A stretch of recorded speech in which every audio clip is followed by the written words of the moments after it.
flâneur dans la cité. Le soleil, comme un pèlerin fatigué, avait ramassé ses rayons au-delà de l'horizon. La nuit descendait. Les rues se gonflaient de marées humaines. Paysans, manœuvres, hommes de bureau, élèves et chômeurs déferlaient sur les voies poussiéreuses. Sur chaque visage marqué par la fatigue, les yeux brillaient d'une soif lumineuse, celle d'un jour à venir, un jour meilleur. Et à Yongui d'en haut, je suis professeur d'anglais. J'ai eu l'idée d'écrire Prince de Kakopolis début 2003. On était en pleine crise. J'étais un peu tourmenté par cette crise-là, la crise militaro-politique que la Côte d'Ivoire a connue. Et je me suis posé cette question. Où est-ce que nous allons?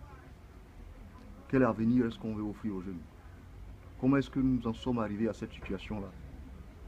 Et en réfléchissant, j'ai un jour pris ma plume et j'ai commencé à coucher mes réflexions, à m'inspirer d'aventures que j'ai vécues ou que j'ai vu des amis, des camarades étudiants vivre. Je regardais un peu de façon critique autour de moi pour piocher certaines histoires. Et j'ai vu que j'ai commencé à avoir certaines réponses aux questions que je me posais. Exil, chapitre 4. Le soleil était plutôt tendre et notre promeneur marchait paisiblement, ramassant çà et là des coquillages. J'ai vu que nous étions dans une société minée par le chômage, par l'impossibilité pour les jeunes de rêver, qu'on avait une classe politique qui vendait des illusions à la jeunesse sans toutefois donner des moyens concrets à ces jeunes-là pour assouvir leurs rêves. Et cette révolte-là s'est transformée en ce roman.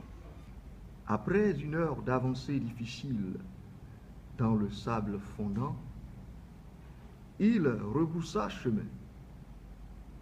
La paix de la côte donnait l'envie de réfléchir, de prier, de s'étaler et dormir en se laissant bercer par les caresses tendres de la brise et la musique sempiternelle des vagues.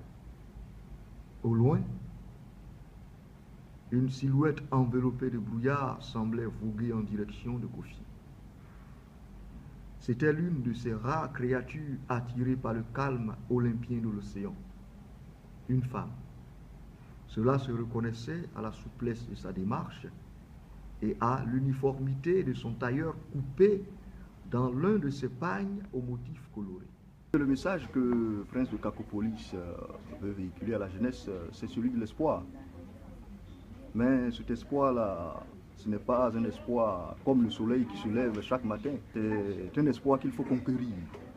Je dirais que le soleil de l'espoir, c'est un soleil qu'il faut conquérir chaque jour.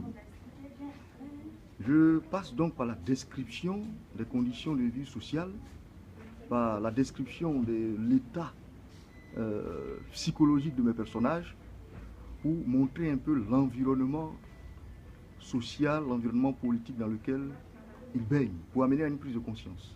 Et cet environnement-là est fait d'échecs scolaires, est fait de chômage, est fait de l'impossibilité de rêver grand pour ces jeunes Ivoiriens, oui, je dirais Burnéens comme dans l'œuvre, ces jeunes Africains dont la vie est embrigadée par leurs aînés, les politiciens, qui vont les orienter sur des chemins qui ne sont pas toujours rayonnants. Le message d'espoir vient du fait que j'ai une foi inébranlable dans la jeunesse africaine. Parce qu'elle a du talent, elle a de la volonté, elle a de la motivation.